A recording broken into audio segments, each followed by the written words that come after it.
Amazing. I mean, you had us on tenterhooks there. There were a couple of times I thought you were gonna, but by God, you'll come back. Yeah. It's that thing of regrouping. Tell us how that went for you. I think it was really intense in there, and you feel it, and you feel your energy, and you just want to go, go, go.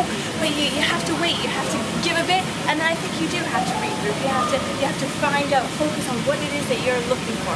What's going to be the win? What's the right move? What's the next step? That's what I had to do. That's what you had to do. So tell me what you thought the right moves were. I think the right was just keeping track of my opponent, making sure I didn't have any, sneaky left or right hooks or running out. I had to keep them where I wanted. Because there was a moment when you had them cornered. Yeah. Tell me about that. I felt like I was getting there. I was on the right path. That was part of the game plan. Was really get in the corner. But I felt that I had right where I wanted him. But at the same time, it's hard. It's hard to keep them there sometimes. Yeah, yeah.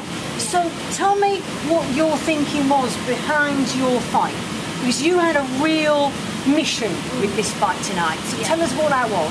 It was just that, sometimes someone's going to chase you around the ring. I didn't want that. I wanted to make sure that I got in there. I was boss. I knew it was happening. I knew what needed to be done. I went in and I did it. So what I was hearing, right, from the changing rooms, right, when you were working out the strategy, what you were saying was your fight tonight was about finding focus. Yeah. Do you think that focus, you got there? I think so. I think it wavered, and that's the challenge, isn't it? To keep your focus when you're flagging a little bit. But right. Yeah. So tell me about that wavering, because it's interesting, because the fact that you can come back from a waver shows an inner strength somewhere. Yeah, it's difficult, but I think that you just have to remind yourself where you're coming from and let yourself feel the waver. Let yourself have that riding second. it. It's like riding a wave. Yeah.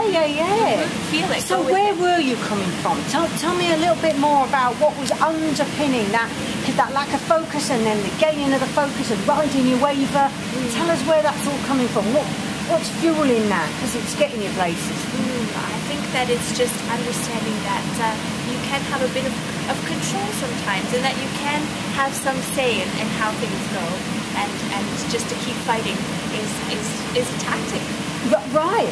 So, was this your match tonight?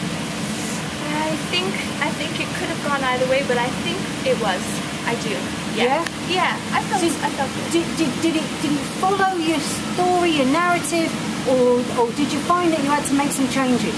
Thinking myself, I had to make a few changes. Because sometimes I'm not, maybe wasn't as strong as I thought I would be consistently. But like I say, those moments in which I had to gather my strength again actually made it go my way in the end.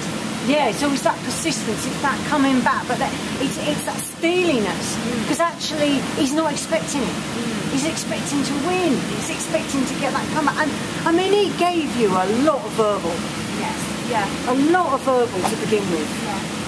But you just have to take it. You just have to understand that that's what's going to provoke you, and that's actually bringing out your inner. So that actually helped you use that. Yeah. Right. It kept me up there. Because you kind of anticipated he would go like that, so you'd read it quite well. I'm thinking you're kind of quite secretly quite pleased that you. It's almost, I'm not sure if you didn't play those weakness moments. I'm kind of thinking now that was part of the strategy. I'm kind of impressed. Yeah.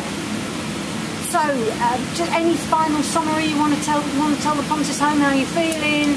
Anything you learned from that? Just to roll with the punches. It's a good way to end. Thank you, Stuart.